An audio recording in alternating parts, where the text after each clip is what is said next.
খেলার উদ্দেশ্যে রওনা করে আসবো। সো এখন আপনাদের বরিশাল ব্রিজটা একটু ঘুরিয়ে নিয়ে আসি। প্লাস হচ্ছে আমাদের যে ডান পাশে যেখানে ক্যামেরাটা বন্ধ করা, এই যে সব থেকে বড় থিয়েটার যেটাকে বলা হয় বরিশালের থিয়েটার, দক্ষিণবঙ্গের সব থেকে বড় থিয়েটার হচ্ছে এটা, যেটা এখন দেখাচ্ছি।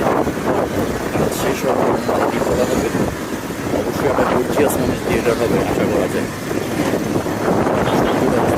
যাচ্ছে